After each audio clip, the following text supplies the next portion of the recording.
Hello, everyone, and welcome back to the Wedding Buzz. My guest today is someone I've known a very long time. He has a background in education and business. He built a large business, sold it, and now teaches other business owners how to do the same. He's been married to the same woman for 31 years and is a father of two adult young ladies, one of whom is myself. So he's gone through the wedding planning process with both me and my sister. So welcome, Dad, John Greer. Welcome to the podcast. Thank you for being here. Hello. Thanks for having me. So before I started this podcast, I did have you on my YouTube channel, and you gave some great advice about being the father of the bride. We talked about wedding planning and family management, how you gave the father of the bride speech, etc. But one thing that you mentioned is that your role was setting the budget for both my wedding and Caitlin's wedding. With your career being an entrepreneur, and now you coach other entrepreneurs or high-level CEOs and presidents, I've always had the luxury of switching between dad mode and business coach mode. But I know that a lot of our listeners might not have that luxury of either having a supportive dad in their life or having a good business mentor. And so I thought it would be really cool if we could dive into that and you could give others some of the great advice that you've given me. So let's start with the budget, budgeting for the wedding. Now, I'm pretty good at if someone gives me a budget, okay, let's break it down. But I am probably not the best person to tell someone what should your budget be. So maybe you could help us do that. Yeah, and that's not always an easy topic, especially now I get into it with business owners going through the budget and things like that. But with a couple, my first suggestion would be make sure that you're on the same page. And whatever your budget is, remember that the wedding is the first part of your marriage.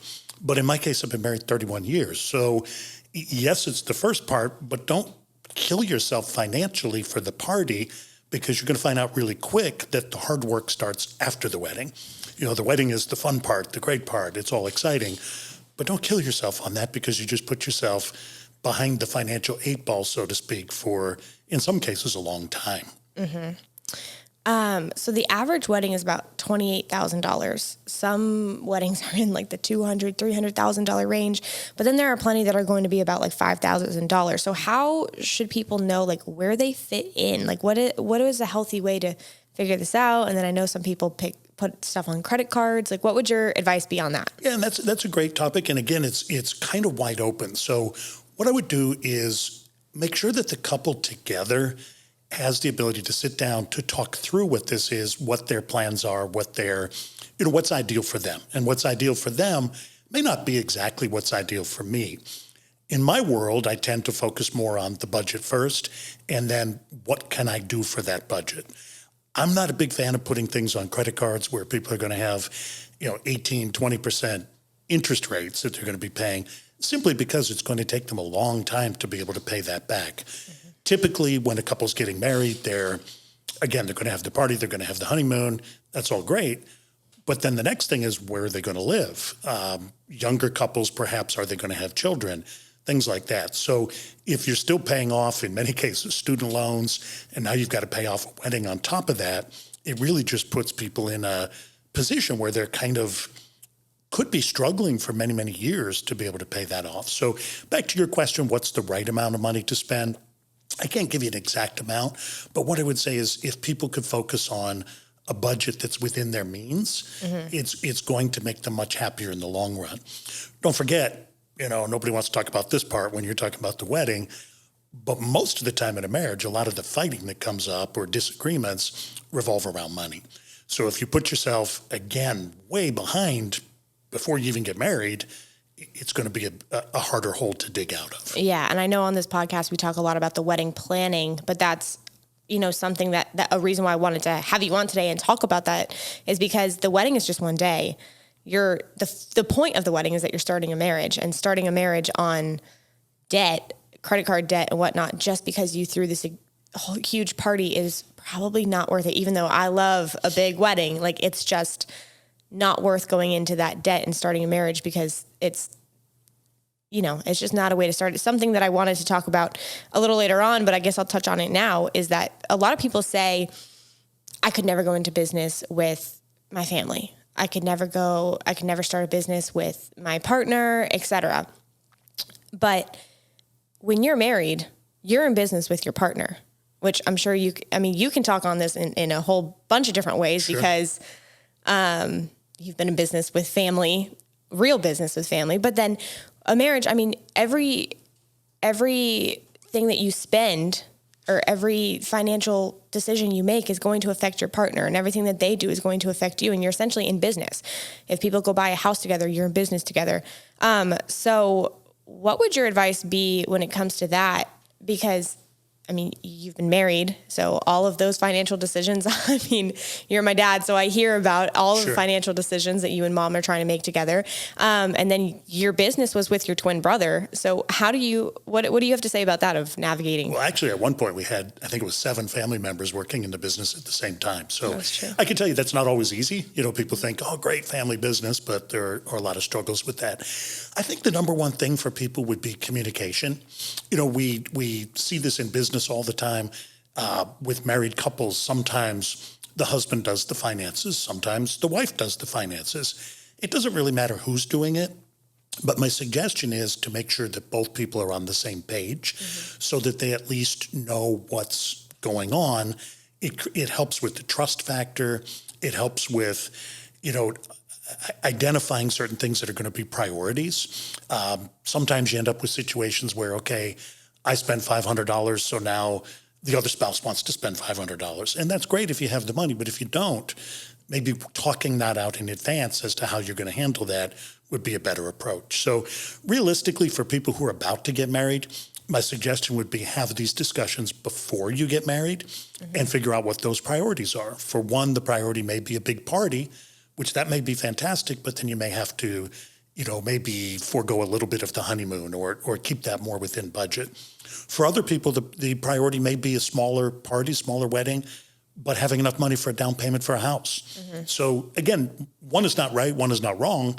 My suggestion would just be make sure that you talk about it in advance, that you fully understand what you're doing. I'm a big fan of couples combining their finances. That way they understand exactly what's happening in that that marriage and that financial situation. And again, you're right. It's a partnership. Yeah. It should be treated like one. Yeah. And I was going to ask you your opinion on combining finances, because I believe in all the states, if you're married legally, your finances are looked at as one. So for the most part, each state's a little different. Some have common law marriage, some don't, those types of things. But typically when you're married, your assets are going to be treated as property of the marriage. Typically, I'm not an attorney, so don't quote me on that, but typically they're going to be considered the property of the marriage. Yeah, so if one gets into trouble, it's going to affect the other regardless. Yes. So I know a lot of people are they don't want to combine finances, but then they're not seeing what's going on the other side. And you need to see it because there's certain things that can happen downstream. So let's say, for example, you're not aware when you get married that your spouse has got credit card debt. So the credit card debt gets delayed. Well, all of a sudden now you've got a bad credit rating. Now you go to buy a house and you find out that you can't, or you're going to be paying a higher mortgage payment or something. So again, these are all just life situations. They're problems that come up. They affect everybody. It's just, in my opinion, a matter of making sure that you communicate in advance so everybody knows exactly what's happening and they can work through these situations together. I think such a common theme in everything that I do is plan in advance. My whole program, the Your Day program, my whole point is plan in advance so that you have a really smooth wedding day. Absolutely. And give yourself wiggle room in the plan so that when things do pop up, it's not a catastrophe. You're well prepared. And I see that same theme happening here of how do you plan for your finances and whatnot, and how do you avoid these big issues in your marriage? And it's plan. It's while you're engaged, look at your budget, look at your finances. It's going to be uncomfortable and it's going to be weird. I can tell you, I just got married last year. We're diving into, my dad's smirking if you're watching the video, because I call him about these questions in my real life of, hey, we just bought a house. How are we supposed to do this? What are we supposed to do?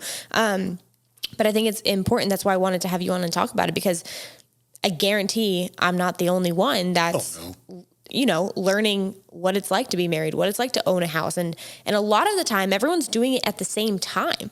Right. Like it's, of course, not everybody, but it's pretty common that people are, oh, you get married, you buy a house. It's kind of like the path that people take. And of course, there's other paths and everyone can do what they want, but it's so common. So I guarantee a lot of the listeners are probably brides listening, and a lot of them are going to have to figure out where they're going to live. And if it's with their partner, try to pay for it together. And if you think about a business, if you're investing in any business, a Wall Street business, you're buying stock, whatever it is, one of the first things people are going to look at is a budget. Mm-hmm. Well, if you think of the marriage as you're not going to buy into a company that's got no budget, that's just kind of freewheeling, spending as they wish. So when you get together in a marriage, the budget also should be something that's discussed, and that, not just the budget for the wedding plan itself, but the budget afterwards. How much are we going to spend on housing? How much are we going to spend on clothing and food? If we're going to have kids in the future, do we need to save some money now? Is one of the spouses going to stay home with the kids? What's going to happen? Those are all things that at least should be discussed, because they're all things, and again, I've been married 31 years. They're all things that are going to come up at some point. So if you can communicate about them in advance and at least make sure that you're on the same page, it makes things a lot easier. I'm by no means a marriage counselor, nothing like that. But I can tell you one of the biggest problems that people end up with is what I would call unmatched expectations, where, and sometimes they're actually unvoiced expectations, where one party just presumes it's going to be one way and the other party just presumes it's going to be something completely different. They both have their expectations, but they never communicate them together. Mm-hmm. So when I'm coaching business owners, what I talk to them about is turning expectations into agreements, where you actually voice them, you communicate, and you agree as to what you're going to do. That way there's no just unvoiced expectation. Yeah. I think expectations, you hit the nail on the head. Like, people get so upset, and when it comes down to it, it's that they thought something was going to happen a certain way, and the other person just simply thought that it was going to happen another way. And it's not fair to either partner to rely on that expectation if it's never been voiced. And if you think about it, marriage is obviously it's a natural type thing, but in many ways it's not really. I mean, you take two people that have been brought up completely different lifestyles in many cases, completely different thoughts, beliefs. You put them together as one, and everything's just magically supposed to work. Mm-hmm. And I think, again, the key long-term is just making sure that communication is there so that it can work. There's obviously plenty of examples of marriages that do work and do work very well. So, my suggestion to people would be to learn from those people around you that have been successful, and I think you'll hear some common themes. Yeah. No, I mean, that's a really good point. Even looking at you and Mom, you grew up in Canada, kind of smaller town-ish feel, and moved around a lot. You were raised with a single mom who was working her butt off to support 3 kids. And so you had to be kind of independent. And Mom, not that she wasn't independent, but she grew up in New York City. So totally different atmosphere, with 2 parents in the house, and her grandma lived with them. And so there was always someone there. And I think her culture, she is Cuban, that background. And I think that culture is more of a tight knit. I don't know the right words, but everyone's in everyone's business, and it's great. But I see it at the Christmas dinner table every year of having your family and the Cuban side. It's the Cubans are loud and crazy. So my family is my mom's side of the family is English, so they tend to be a little more prim and proper. And a typical Christmas dinner conversation, one person talks, everybody else listens, and you kind of go round robin, that type of thing. So I remember the first year that we were all together with your mom's side of the family, your papa and abuelita, and my mom's side of the family, and it's like, whoa, wait, there's 3 conversations. What am I doing? Whoa. And my mom was sitting there like, oh my gosh, what do I do? It just rocked her world. Who are these people? Yeah, who are these people? But that's the way typical marriages are when people get together from different backgrounds. But it's great. And again, 30 some odd years later, we look back and laugh about it. But those are all things people should talk about in advance. Yeah, that's very true. All right, so we've been talking about kind of heavy stuff here of like budgeting and family planning and all of that. So let's flip back to some of the more fun and fluffy stuff that some of the brides are probably into right now. They're probably thinking like, I don't want to think about the budget. Too deep. I don't want to think about all that stuff. So let's go back to, I have one sister, obviously, Caitlin, and so both of us are married. Both guys did ask you to marry us. Do you want to like dive into that? It's kind of funny. Like, yeah, both of them. It's funny. You hear these stories about how the boyfriend, let's say, asks the dad, and we're fairly traditional. So I think you and your sister both, had told your guys that, you better go talk to my dad. I always imagined it would be like, maybe they take me out for lunch or a nice steak dinner or something. The first one was we were at a property that we own. It's kind of a farm property, and we were literally covered in dirt. We had machetes and we were cutting trees and things. And I could tell he was a little nervous, and he just kind of turned around and blurted out, John, I want to marry your daughter. Is that okay? So to me, I just kind of started laughing because it was just a very, very... It's like now? It was like now? Like, yeah, this okay. Is the moment? Yeah, exactly. And then your husband, Bryce, when he asked me, we were in the house together, our house, and I was walking towards the garage, and he kind of motioned me to come out to the garage. So I thought he was going to get me a beer or a water or something. And same thing. It's like, John, I really love your daughter. I want to marry your daughter. I'm like, okay, but the garage? We had to do this in the garage. Which is so funny because I don't know if you remember Joe, the one who asked, for those listening, the one who asked like while they were working at our ranch property, he was asking me for like advice on how to propose, and we kind of had this thing planned, and we're from Florida. They went to UF, so we were picking out like a spot in Gainesville, and then we were going on a ski trip to Colorado. And the day before the ski trip, me, my sister, and Joe were going to Walmart, and she like ran into the store or something. So it was just him and I in the car for like a minute. And he's like, oh, by the way, I brought the ring. And I was like, you what? He's like, oh, I brought the ring. And I was like, for what? And he was like, just in case. I was like, just in case? Like, just in case what? Like, he's like, I don't know, just in case. And I was like, okay.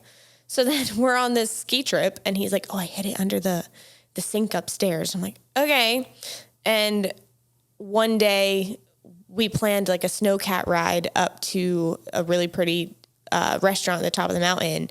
And I think you, me, and Caitlin like went to town to get like new ski boots or something. And he texted me. He's like, I'm going to do it tonight. So I was like, oh, okay. We are like sweaty from skiing at this boot shop. And I'm thinking, I got to get my sister showered, looking nice, ready. Like this is like, it's happening tonight. So I just think it's funny that like he blurted it out while ranching, and then, brought the ring on our ski trip just in case. But I guess good thing, because it happened, and it was beautiful. It was at the top of the mountain while the sun was setting. Like, it was beautiful. It did. And I think everybody kind of, whether it's the talking to the father, or whether it's the actual proposal, whatever, I think everybody kind of does it in different ways. Mm-hmm. I would say today, back from when I got engaged, 32 years ago, I didn't really know anything about this. There was no internet. It's changed so much. It's changed so much. Now it's become much more formal, and with video and with social media and everything, it's just much, much different than it used to be. Yeah, it is different. So different. So that's how they talk to you to ask to get married. And then the wedding plan, actually, when Bryce proposed, I don't know if you remember, because my husband, Bryce, he proposed at Christmas in front of the whole family. And then, which we had only been dating for 7 months. So I was like, I kind of knew like that him and I were going there, but I think I was like, yeah, it's like I knew, but then the fact that I was like confident and knew that this was probably going to happen fast, I was like, am I nuts? And I don't know if you remember after he proposed, when you brought me like a glass of champagne and you're like, congratulations, honey. I looked at you and was like, did you say yes to this? Yes, I do remember. I was like, oh, like so happy, whatever. And then I just like, when I saw you, like when I saw Dad, I was like, did he ask you? Like, did you say, like, I was like, you agree, right? Like, I'm not nuts. Like, you agree. And you're like, yeah, like, you're good. Yeah, like, with both of them, I did say to them after I said yes, and we talked about it a little bit, I said, by the way, you have to go talk to their mother too. I just want to mess with them a little bit. And then, of course, I told her what was coming. But yeah, it's fun times. Yeah. So then we dive into wedding planning. And you kind of touched on your role was setting the budget. So living in a household with two young ladies and my wife, I'm not going to say anything about the emotional side, but let's just say the emotional side is probably a little stronger with them than it is with me. So as we got into the process, of course, I wanted it to be a beautiful wedding and all those kind of things, but I also wanted it to be within budget. So what we did is we set the budget from the beginning. I set the budget and, I knew that they were going to come very close to it. So I had a little wiggle room for myself. But I would suggest that people set that budget. And again, everybody's different. Sometimes parents are involved. Sometimes the couple has to do it all on their own. In our case, we, had kind of planned in advance that we would be taking care of it for both you and your sister. And everybody knew that, beforehand. So and it was easier. Greatly appreciative Yeah, you don't of have that. any credit card debt from it. Isn't that nice? No, it's very nice. We're very, very appreciative. We both had beautiful weddings and we're very appreciative. So your other big role when it came to the wedding was doing the father of the bride speech. And I think you've always done well at public speaking. You've had to do it for work. You're the president of Leukemia Society. Like you public spoke in front of thousands of people at some of those events. So you're very good at it. But tell us a little bit about, doing that speech and how you prepared. Yeah, that was interesting because I didn't really think a lot about it up until we got to maybe a week or two before the wedding. And then it's like, oh yeah, I know I need to do this. So I think the first time for your sister's wedding, I actually Googled what should be in the speech because I don't want to make it too short and get up there and people are like, okay, well, what just happened? But vice versa, I don't want to make it so long that people are like, hey, this guy's standing between me and my dinner. I'm hungry. I don't want to make it like that either. So I kind of Googled it just to get a framework. And as I went through the process, it was interesting because it really allows you to reminisce and go through from when your baby was born all the way up through today. Now your baby's getting married and your life is changing, as is hers. So, really my feeling with that is to honor the bride, honor your daughter as you go through.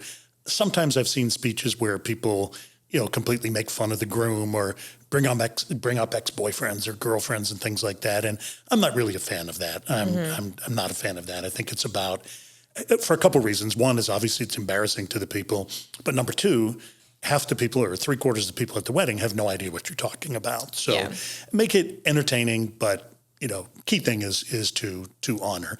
And guys, if you haven't done it, dads, if there's any dads listening, I can tell you it's an emotional experience, going through that and putting that together.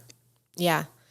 I remember when I was engaged, you kept being like, that's going to my notes. Oh, well, you were the second one around. So the first time I had to Google it. Second time I was prepared. So second time around, that's actually funny. As soon as you got engaged, I put a little note in my my iPhone, that just said Sydney's wedding speech. And every time something would happen, something would come up, I'd put a note. And honestly, that speech could have been 2 hours long with all the notes I had. Well, Bryce and I were also building a house. And so we lived with you while we were building that house and while we were engaged. And so you just got access to everything. Every time him and I would do something dumb or funny, that's going to the notes. Yeah, but part of it was just taunting you a little bit that, that's going to the speech. But no, I loved your speech for my wedding and Caitlin's wedding. I thought it was great. You talked about us and some funny moments, but nothing that was, inappropriate, nothing that would be uncomfortable or actually hurt anybody's feelings. Cause then a joke is only funny if it's funny for everybody. Right. If it's actually hurting people's feelings, then it's really not funny. So, you've been the father of the bride at 2 weddings, but you've been to a ton of weddings. Is there anything that really stands out to you?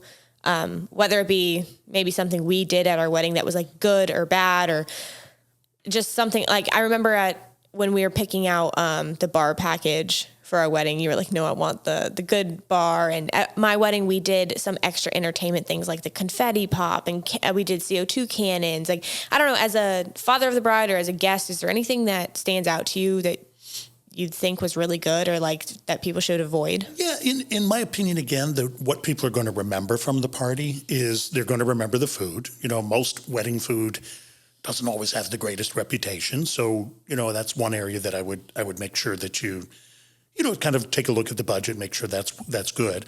The bar, people obviously at a wedding, if you're drinking or offering some type of a bar, people will remember that.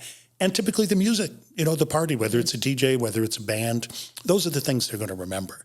My opinion, and again, everybody has their own opinion on this, they're not necessarily going to remember all the flowers. Mm-hmm. They're not necessarily going to remember, the little things that are on the table and things like that. So if it was me planning, I would start with the bigger things, the food, the bar, the entertainment, the DJ or the band, mm-hmm. and kind of plug those in first as the major items and then, kind of go with everything else. But I've seen weddings where people do, again, you mentioned a $5,000 wedding, where they've just, somebody's, the DJ on their own, they hire their friend to be a DJ. And I've seen literally where people have spent hundreds of thousands on weddings and, literally almost rented out the whole hotel for the wedding. So whatever works for your family, and your budget. Yeah.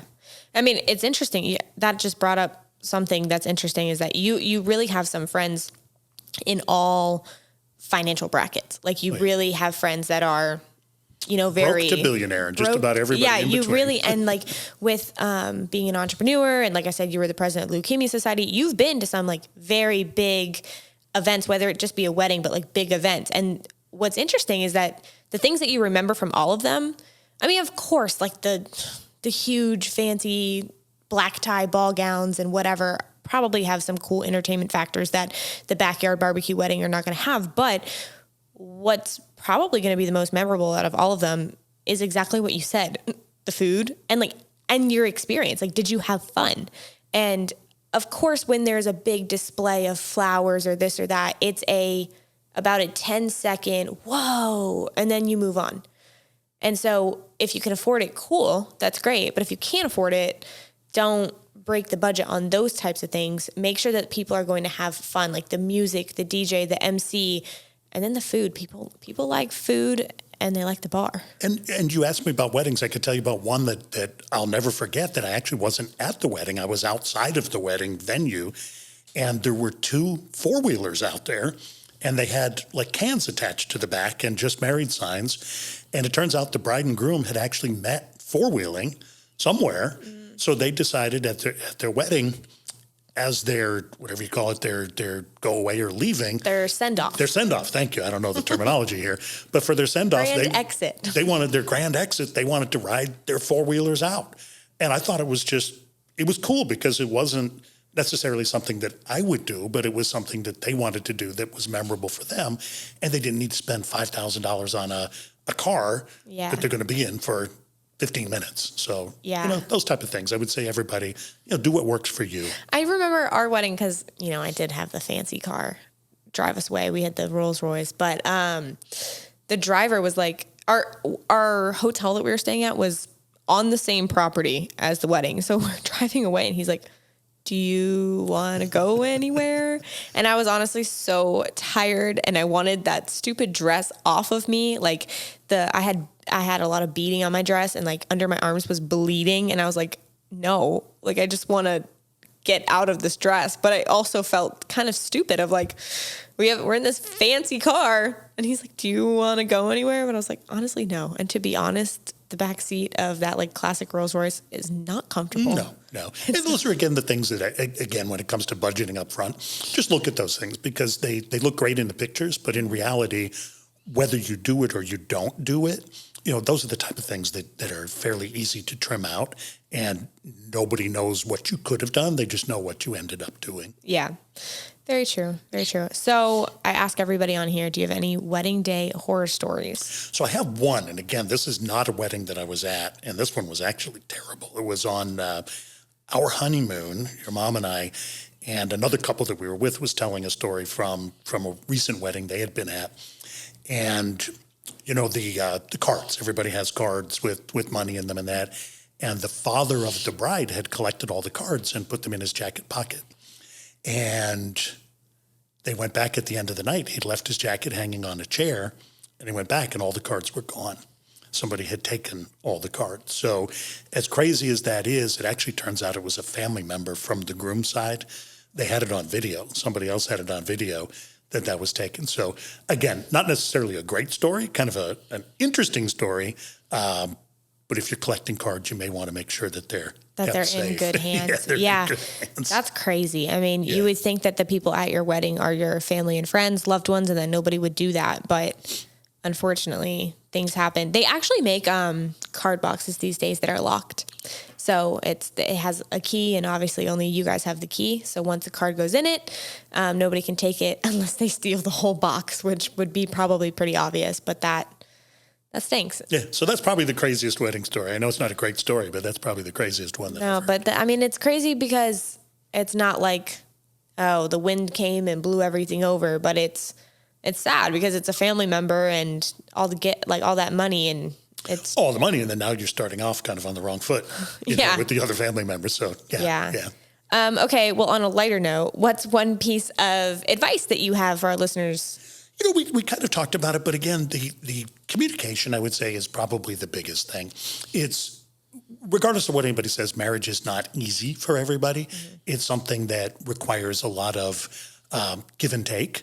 But, it's interesting. I heard it was a country band, and they were talking about, they ended up breaking up, but they were talking about doing counseling as band members to get together. And what they were talking about was actually doing almost like premarital counseling, or in that case was like pre-counseling as they started, because you get together with that. And again, it's the unmatched expectations, the different people with different backgrounds trying to turn this into a relationship or a duo, let's say. So communication up front, really understanding how each other thinks, and not necessarily trying to change the other person.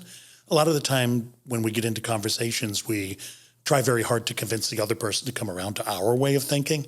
A lot of the time finding out why the other person thinks what they think, and kind of working together to find that common ground as early as possible.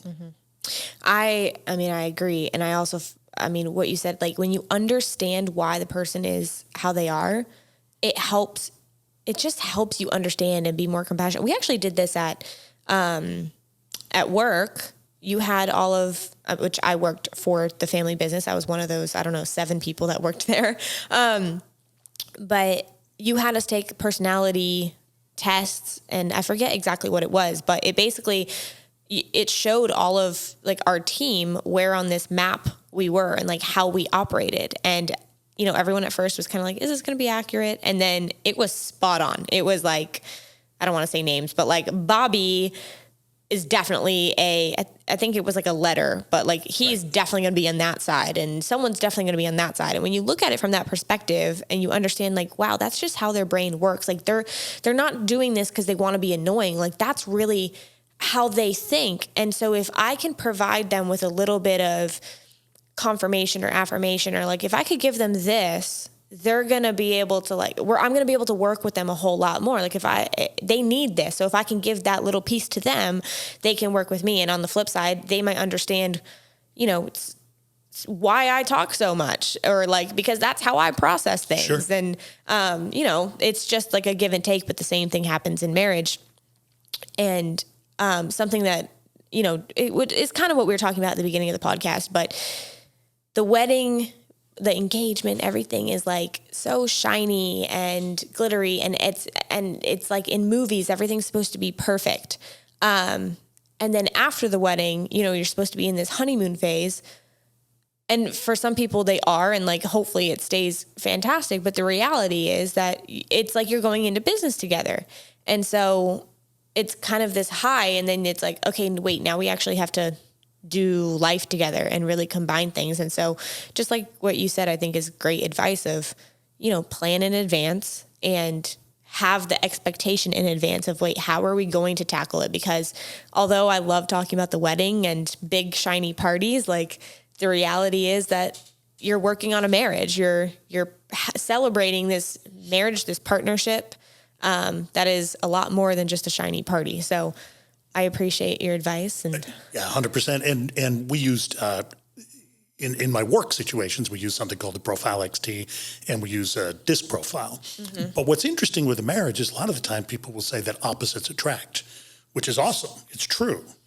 But the problem is now you start to work on how to resolve issues and problems, and you expect the person to approach the problems the same way you did. Mm-hmm. So you're ultimately attracted to this person because they're different than you, but then that can become a source of frustration. So if you understand that from the beginning, how people react, how they think, what their styles are, then it makes it so much easier to get along.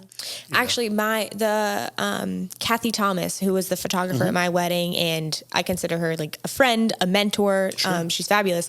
But I was talking to her once about it because from the moment she met Bryce and I, she was like, oh my gosh, you are me and Bryce is my husband. And so I met Kathy at my engagement photos and then my wedding day. And then eventually I actually went to Nashville and like spent some time with her. And I met her husband, and it is so funny. Like she is me and her husband is my husband. If you couldn't tell, I'm the loud one and talkative, and Bryce is a little bit more reserved. But what she said, like in that opposites attract, it can also, of course, be frustrating. But she was like, thank God he isn't just like me, because we would never get along. Imagine if it was two of me.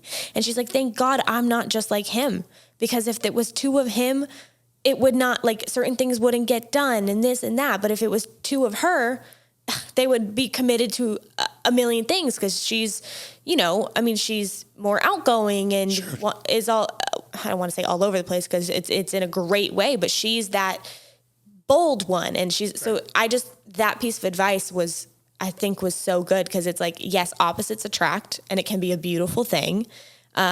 But it also can be really hard when you don't agree. It's like, why are they like that? But also, thank God they're different, and it's a partnership, and it brings a different perspective to the situation. Yeah, absolutely. I agree. Yeah. Well, this was great. I'm so thankful that you're here. I'm thankful that I have you in my personal life as my dad and a business coach. I definitely appreciate it. So this was fantastic. Thank you for being here. And I hope that everyone listening, got some great advice. Well, thanks for having me. It was fun. If people wanted to follow up with you or reach out to you, where can they find you? I mean, we didn't talk so much about your current business, but if you want to plug it. Yeah, my current business, again, where I'm really work on transition and exit planning, helping business owners to harvest the value of what they've worked so hard for over the years. So if you want to reach out to me, my email is john@expigroup.com. All right. Reach out if you guys have questions, and thanks for being here. If you got marriage questions, I can see what I can do to help with that too.